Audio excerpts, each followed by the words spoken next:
Olá, meus amigos, minhas amigas, tudo bem? Estamos aqui para mais uma aula de Física 1. E aí agora nós vamos fechar então o capítulo 7, continuando falando de energia, né? E nós vamos falar de energia potencial e também, mais importante, conservação da energia, né? A gente vê, por exemplo, essas montanhas russas bacanas e tal. E é interessante vocês perceberem que o primeiro morro, né, o primeiro montanha aqui, ó, é sempre o mais alto, né? Por quê? Porque pela conservação da energia, né, ela garante que você consegue chegar no final, né? É o princípio de conservação da energia que garante isso, né? Da mesma forma, a gente pode ter pistas, por exemplo, desse formato, onde você tem um loop, né? Se o alto desse loop é mais baixo do que o início aqui da trajetória, você consegue fazer o loop, né? Você tem energia suficiente para fazer o loop. Claro que depende de alguns outros fatores também, a força centrípeta, que a gente já conversou sobre ela, mas a ideia geral passa também pela energia. Então, vamos falar da energia. Começando então com as energias potenciais, a gente vai falar primeiramente da energia potencial gravitacional. O nome já diz tudo, né, gente? Tem a ver com a gravidade. Então, se você tem um corpo suspenso a uma certa altura, igual você tem aqui, esse bate-estacas, né? Não sei se vocês conhecem bate-estaca, um trator que fica socando o chão, né? Ele tem um grande peso aqui, e esse peso é solto justamente para aproveitar essa energia potencial e realizar um trabalho. O bate-estaca, em geral, é para afundar no solo grandes barras de aço para fazer uma estrutura de um prédio, por exemplo, né? Então, tem a ver com a gravidade, né? Por causa da gravidade que esse corpo cai, então ele só tem essa energia por causa da gravidade, né? Onde não tem gravidade, não teria essa energia. Bom, se esse corpo tem uma massa m e está a uma altura h, né? A energia potencial dele vai ser simplesmente, vou chamar de EP, m vezes g vezes h.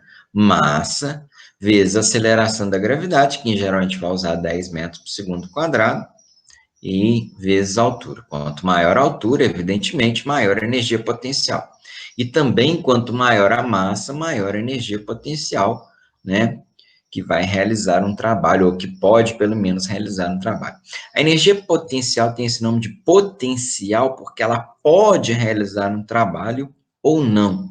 É uma energia que pode ficar armazenada no corpo, né? Então, se você tem o corpo, uma telha no telhado da casa, por exemplo, ela tem uma energia potencial, mas se essa telha não sair de lá, essa energia nunca deixará de ser potencial, né? E nunca se tornará outra forma de energia, né? Mais cedo ou mais tarde ela vai acabar caindo ou sendo retirada, né? Bom, o importante é que essa energia potencial, e aliás as outras também, elas dependem do nível adotado como referência. Está sendo marcado aqui um certo nível, né? Esse nível é em relação ao qual se medem todos os outros. Ele é que é o H igual a zero, né? Poderia ser o chão diretamente, né? Ou um nível, tá? A maçaneta da porta, alguma coisa nesse sentido. Mas a partir dele, desse H igual a zero, que vai vir o H igual a 1, igual a 2, 3, 4, todos os H. Ele é a nossa referência principal, né? E é em relação a ele que a gente tem o valor da energia potencial. Então, o valor da energia potencial depende do nível adotado como zero, que em geral vai ser o chão, tá, gente? Muito bem, essa energia potencial vai ter uma relação com o trabalho, tá? Então, só para fazer a relação, imagine que a gente tem um corpo de massa m aqui no ponto A. Esse ponto A, ele está a uma altura HA do meu nível de referência, que é esse aqui, essa reta grande aqui.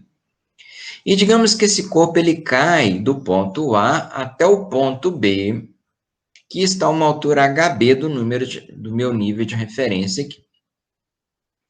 Evidentemente que ele cai, por quê? Porque o peso, né, o peso que é massa vezes gravidade, realiza um trabalho, né, deslocando esse corpo de A para B, tá?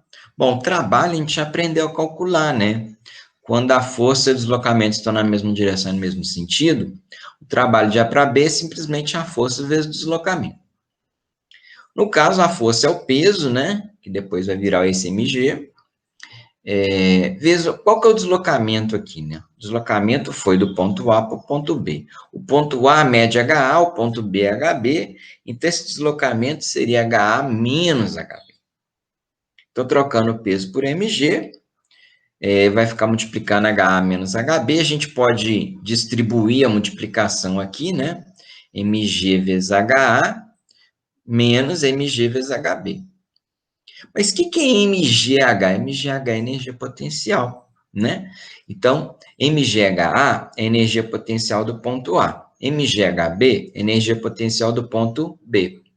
Pronto, está aí a relação entre o trabalho, entre os pontos A e B, e a energia potencial. O trabalho é a diferença da energia potencial entre o ponto de partida e o ponto de chegada, né? Ou o inicial e o final. Esse é o trabalho. Ok? Essa relação pode ser bastante útil, tanto para calcular o trabalho, quanto também, às vezes, para calcular a energia potencial. Ok?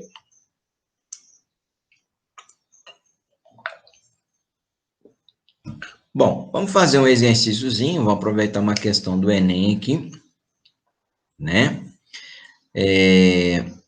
A gente tem aí, então, ó, eficiência de uma usina hidrelétrica, né? É definida como produto das eficiências das turbinas do gerador.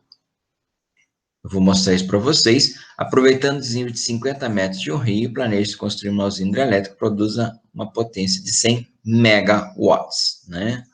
Lembrando que o mega é 10 na sexta.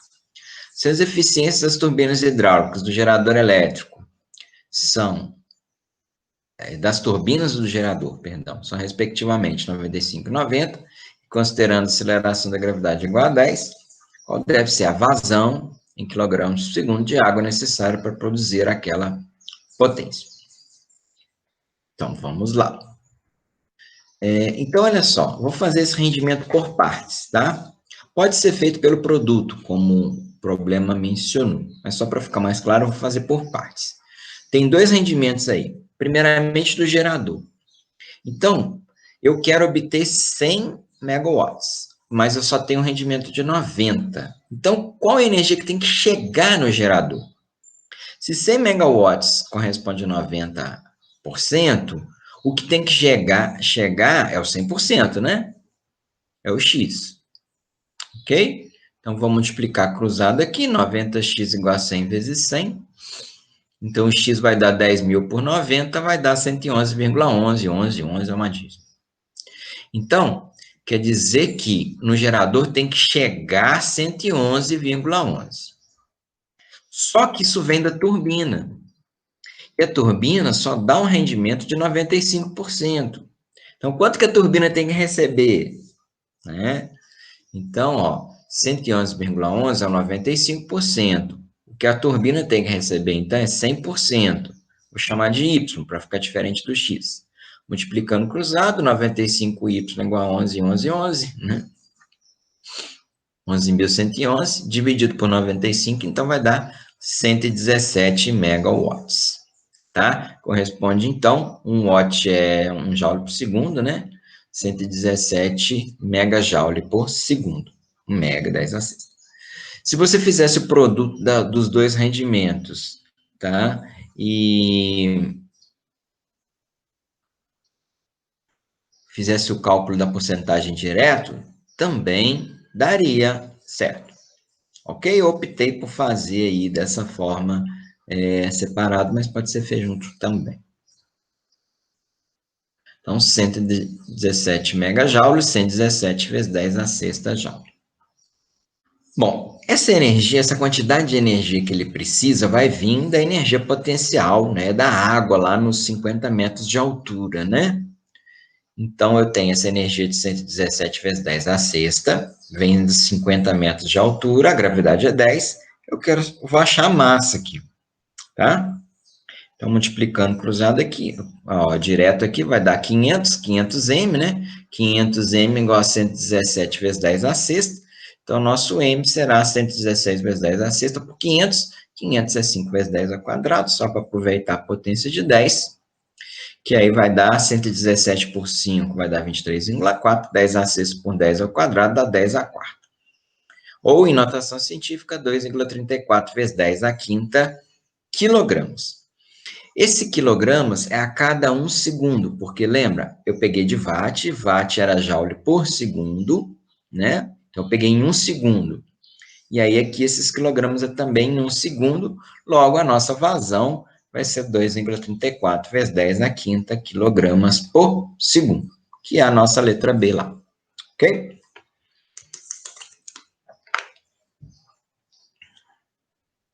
Então, é isso. Muito bem, vamos falar de uma outra energia potencial agora, que é a energia potencial elástica, normalmente atribuída a molas, tá? Mas, na verdade, pode ser deformação de qualquer corpo elástico, tá? Como um elástico de roupa, por exemplo, ok? Uma deformação elástica é aquela que o corpo retorna à sua forma original após sofrer essa deformação. A gente pode perceber que a pessoa estica um bloco e ele entra em movimento e depois ele comprime a mola e volta à posição original, tá? Então, a gente diz que ele tem uma energia potencial elástica. Ele é capaz de realizar um trabalho, né? Quando ele volta à posição de equilíbrio. A posição de equilíbrio é aquela posição em que a mola não está nem esticada e nem comprimida, que seria essa posição O aqui, ó, que é onde tudo começa. Aí ele é esticado e a partir dali realiza o trabalho, deslocando o bloco e depois comprimindo a mola também. Bom, então se houver um deslocamento em relação à posição de equilíbrio, esse deslocamento eu vou chamar de X, né? Então, eu tenho aqui, ó, por exemplo, aqui a posição de equilíbrio, a mola não está esticada nem comprimida. Aí, aqui já foi esticada, ó, então tem um deslocamento X aqui. Para um deslocamento X, a gente vai ter uma energia potencial de K vezes X ao quadrado, dividido por 2. Essa energia potencial elástica aqui, ok? Aonde esse K aqui é chamada constante elástica da mola. E depende da mola. Cada mola vai ter a sua, tá? Essa constante, ela tem a ver com a dureza da mola. Então, se você tem uma mola muito dura, que é aquela mola difícil de você comprimir, isso significa uma constante alta. Uma mola macia, dessas que a gente acha dentro de caneta, lapiseira, é fácil de comprimir, né? São molas de constante K baixa, ok? Cada mola vai ter um valor de constante diferente. Muito bem. Essas energias potenciais caracterizam o que a gente chama de força conservativa. Vamos falar um pouquinho mais sobre elas agora. Se a gente pega novamente a força peso, né, que é a mais exemplar e a mais próxima da gente, se ela desloca um corpo em linha reta, de A para B, por exemplo, ela realiza o mesmo trabalho que se deslocasse de A para B por esse caminho 2 aqui torto, curvo, ou por esse caminho 3 aqui, né? O trabalho é exatamente o mesmo, tá? Apesar dos caminhos serem diferentes. Por quê? Porque a energia do ponto A não se altera para nenhum dos caminhos. A energia não depende do caminho, a energia depende da posição, tanto para o ponto A quanto para o ponto B. A gente viu que a energia potencial mgh, esse H quer dizer a altura do ponto A, a altura do ponto B, tá? Então, isso caracteriza uma força conservativa, né? Então, uma força conservativa é aquela que o trabalho não depende do caminho seguido, não depende da trajetória. E esse trabalho é simplesmente a diferença entre a energia potencial do ponto A e a energia potencial do ponto B. tá?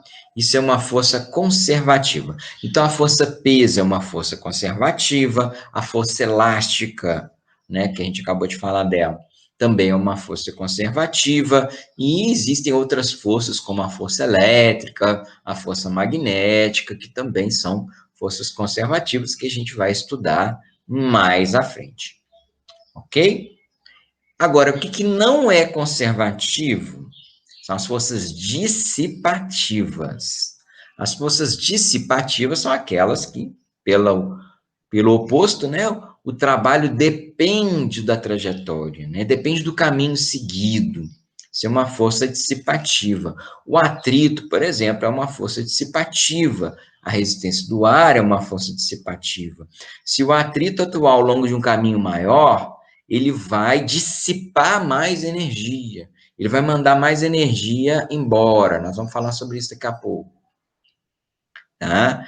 Então, ele retira uma parcela maior da energia do sistema. Então, o trabalho é maior, para uma trajetória maior, tá? No caso do atrito, porque o atrito é uma força dissipativa, assim como a resistência do ar. Vamos aproveitar a conservação, das forças conservativas, e falar da conservação da energia mecânica. Digamos que um corpo se mova de um ponto A para um ponto B, sofrendo apenas a ação de forças conservativas, força elástica, força gravitacional, né, o peso. Aí o trabalho, como a gente já viu, né, o trabalho dessa força conservativa, ou dessas forças conservativas, é energia potencial no ponto A, menos energia potencial no ponto B. Ok? Bom, mas a gente viu lá no ciclo anterior que esse trabalho também produz uma variação de energia cinética. Lembram-se?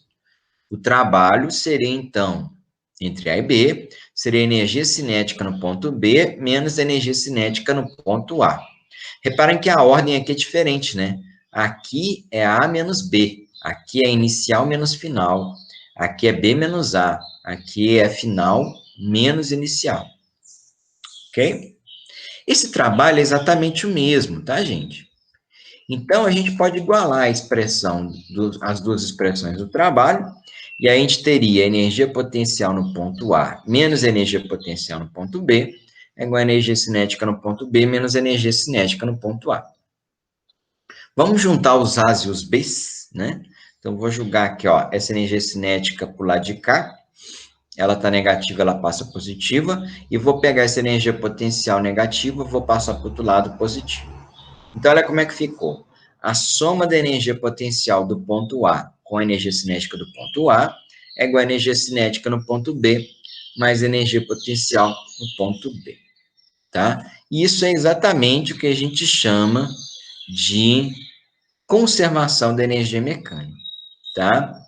A soma da energia potencial com a energia cinética é sempre uma constante, tá? De forma que, observem essa figura. Quando a energia potencial aumenta, a energia cinética diminui. Quando a energia cinética é grande, a energia potencial é pequena. Quando a energia potencial é grande, a energia cinética é pequena. Quando uma aumenta, a outra diminui. Vocês podem ver por esse balanço aqui, ó. O aumento de uma, né, é a diminuição da outra e vice-versa. Que a soma das duas será uma constante. E a soma das duas é justamente o que a gente chama de energia mecânica, tá? A energia mecânica é a energia potencial mais energia cinética. Então, a energia mecânica do ponto A é igual a energia potencial do ponto A mais energia cinética do ponto A. E a energia mecânica do ponto B é igual a energia potencial do ponto B mais energia cinética do ponto B, tá? Então, aquela conservação da energia mecânica, a gente tinha falado que a soma das energias no ponto A e B são iguais, então, na verdade, é a energia mecânica no ponto A que é igual à energia mecânica no ponto B, né? Por isso que se chama conservação da energia mecânica, né? A energia mecânica, ela é sempre a mesma no ponto A e no ponto B, desde que só hajam sobre o corpo forças conservativas, quer dizer, não pode ter atrito, não pode ter resistência do ar. Esse gráfico mostra exatamente isso. Essa verde aqui, essa coluna verde, é a energia mecânica. veja que ela é sempre a mesma, né? Não tem variações, tá? Enquanto que aqui o corpo vai oscilando, sujeito a uma mola, você tem energia cinética, você tem energia potencial gravitacional, você tem energia potencial elástica. As energias potenciais e cinéticas, elas vão se alterando, né? Mas a soma de todas elas é uma constante, ok? Então, é exatamente o que a gente está vendo aqui, a conservação da energia mecânica.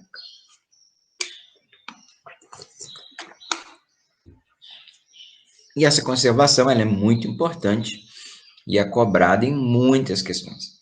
Tá? O tema da energia é um tema muito importante no Enem. Então, vamos a ele. Bom, imagino que vocês devem ter brincado muito quando criança, né? Numa tal de cama elástica, né? Pula-pula, onde você tem lá uma lona circular, né?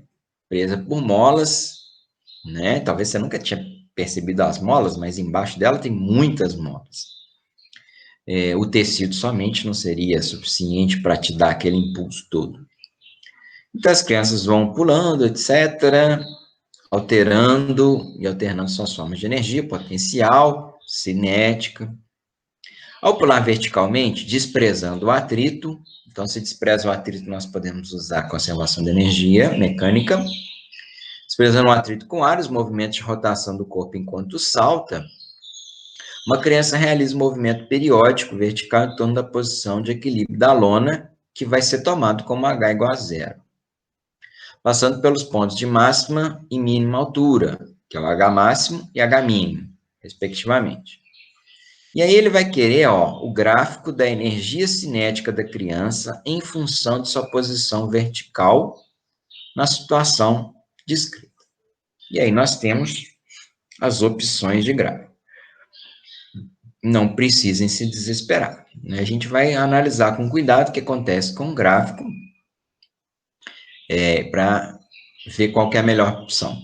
Vejam que todos os gráficos são da energia cinética, em função da altura.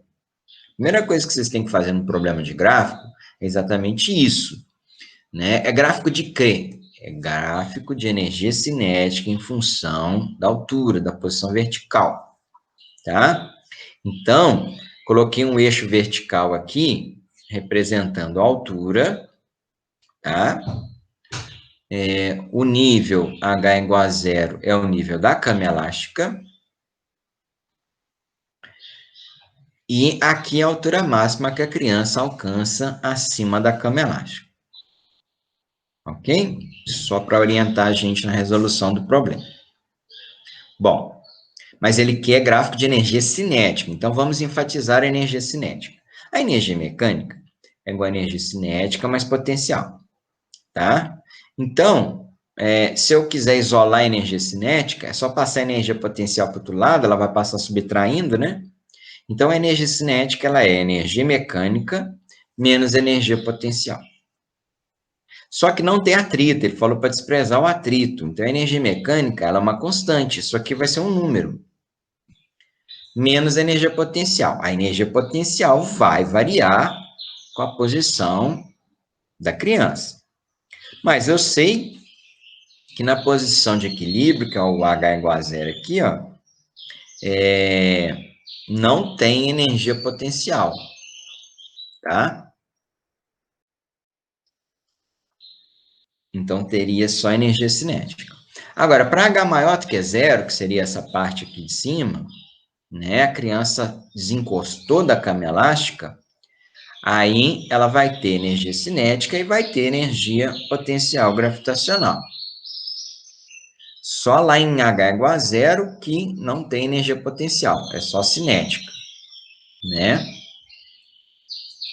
Bom, começou a subir, né? A energia potencial vai aumentar, né? Porque a energia potencial depende do H. Então, a energia potencial vai aumentar e, consequentemente, a energia cinética vai diminuir, né? Porque a soma das duas é uma constante, né? Ou a energia cinética é a mecânica menos a potencial, a mecânica é constante. Se aumentar a potencial, diminui a cinética. Ok? Veja que a energia potencial, nesse caso, É a potencial gravitacional. A gravitacional, ela varia com a primeira potência de H. O H está elevado a 1 aqui, no caso. A função do primeiro grau, né? Então, quer dizer que a energia potencial aumenta linearmente, tá? Com a função do primeiro grau, a função linear, com o H. E, consequentemente, a energia cinética, ela vai cair com a energia potencial, ela cai com H, linearmente. Então, a gente vai ter uma função linear decrescente, até chegar no H máximo, a altura máxima, no ponto de altura máxima a velocidade é zero, e aí daria, então, primeira parte do gráfico aí, seria o lado direito do gráfico, onde você tem em H igual a zero, a energia cinética é máxima, e à medida que a criança vai subindo, a energia cinética vai caindo. Veja que o gráfico é de energia cinética. Então, a energia cinética vai caindo até chegar na altura máxima, onde a energia cinética é igual a zero.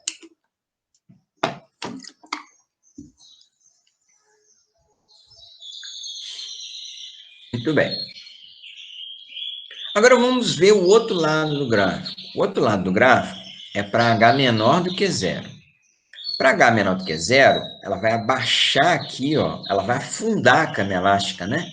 Aí ela vai estar em contato com a cama elástica, com todas as molas atuando, e ela vai estar esticando essas molas, esticando a lona da cama elástica.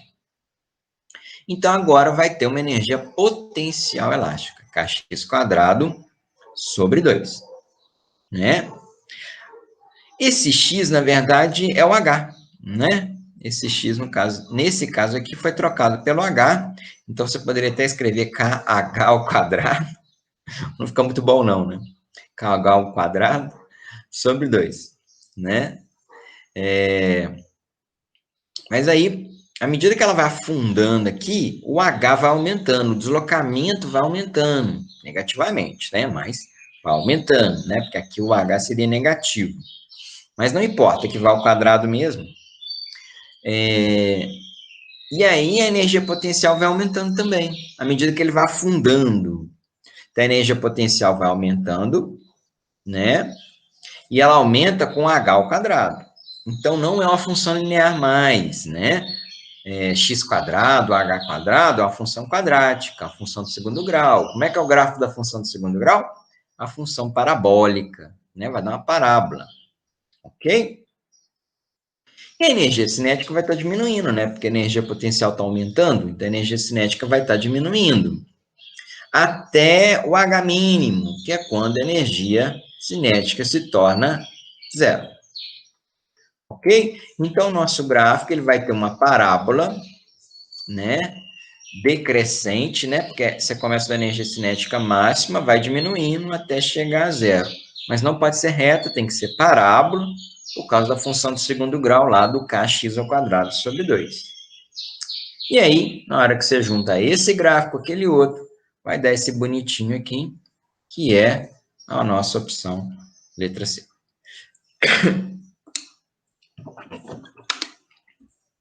Que é a nossa resposta. Ok? Muito bem. Agora vamos um pouquinho além, vamos falar da conservação da energia como um todo, não só da energia mecânica. Para conservar a energia mecânica, a gente não pode ter atrito, né? E se atuar um atrito? Se atuar uma força dissipativa como o atrito à resistência do ar, a energia mecânica não vai se conservar. Tá? Então, se uma bola vai quicando no chão, por exemplo, né, cada vez que ela quica no chão, ela perde energia. Sem falar que a resistência do ar também vai retirar um pouco da energia dela, né? O que vai acontecer? A energia mecânica ela vai diminuir ao longo da trajetória. É por isso que a altura D é menor, a energia mecânica é menor. Então, quer dizer que a energia mecânica no ponto D, ela é menor do que no ponto C, que é menor do que no ponto B, que é menor do que no ponto A, né? Porque essa bola está vindo do A para B, do B para C e do C para D. Quer dizer, a energia mecânica ela vai diminuindo. O que aconteceu com essa energia mecânica, né? Deixou de existir? Não. Ela virou calor, né? você vai observar que atrito gera calor. Né? Se você esfrega uma mão na outra, por exemplo, provocando um atrito, você vai ver que suas mãos esquentam. Essa energia, ela virou calor. Na verdade, então, o que a gente vai perceber? Que toda vez que some energia de um jeito, por exemplo, some energia mecânica, essa energia aparece de outra forma, como o calor, por exemplo, que é uma modalidade de energia também. E esse é o princípio geral da conservação da energia, onde a energia não se cria, não se destrói, né? Ela apenas muda, ela apenas se transforma de um tipo no outro. Essa é a conservação geral da energia. Então, mesmo que o sistema perca energia mecânica, ele vai ganhar outra forma de energia, como, por exemplo, o atrito e o calor. Ok? E para ilustrar isso, vamos fazer mais um exercíciozinho aqui para a gente fechar, beleza? De uma criança no escorregador. Não dá para desprezar o atrito aqui, né, gente? Então, eu tenho aqui a massa da criança 50 quilos, o escorregador tem uma altura de 8 metros, bem altinho, inclusive, né? E digamos que ela vai chegar lá no ponto B com a velocidade de 10 metros por segundo. Eu quero saber a energia mecânica em A e em B, e depois a porcentagem de energia mecânica convertida em calor no deslocamento do menino. Vamos lá. Então, a gente tem os dados aí, ó, 8 metros, 50 quilos, velocidade no ponto B é 10. No ponto A é 0, né, gente? Porque no ponto A ele começa o movimento lá, então ele parte do repouso. Primeira coisa, a gente calcular a energia em A. Como ele começa do repouso, ele não tem energia cinética. Ele vai ter apenas a energia potencial gravitacional, que é a energia mgh, né? 50 de massa, 10 de gravidade e 8 de altura, vai dar 4.000 joules. E a energia mecânica vai somar a energia cinética com a potencial, a cinética é 0, a potencial é 4.000, então a energia mecânica vai dar 4.000 no ponto A. Agora vamos fazer no ponto B. No ponto B, o menino chega com a velocidade de 10 metros por segundo, e a altura é 0, né? Ele chegou no chão. Então ele só tem energia cinética, mv ao quadrado sobre 2. 50 de massa, 10 de velocidade, ao quadrado vai dar 100, né? Vezes 50 vai dar 5.000, dividido por 2, 2.500. Então, a energia mecânica, que é a cinética mais potencial, é 2.500 mais 0, não tem potencial, 2.500. Então, a energia mecânica em A era 4.000, em B, 2.500. Agora, na letra B, ele pede a porcentagem de energia dissipada, ou seja, qual a parcela que foi transformada em calor, né, pelo atrito, que é a diferença, né? Vejam, a energia dissipada é a diferença da energia mecânica entre os pontos A e B. No ponto A ele tinha 4.000, no ponto B ele tinha 2.500, então perdeu 1.500. Esse 1.500 virou calor, tá? Ele foi dissipado, ele se perdeu para o meio ambiente, tá? Como ele pediu em termos de porcentagem, 100% era 4.000, que é o que ele tinha no início, né? 1.500, que é o que ele perdeu, é quantos por cento, né? Continha simples aí de porcentagem, aí vocês vão fazer essa continha aí, vai dar 37,5% de energia. Ok? Essa é a parte que foi perdida pelo calor. Perdida, na verdade, foi transformada em calor, né?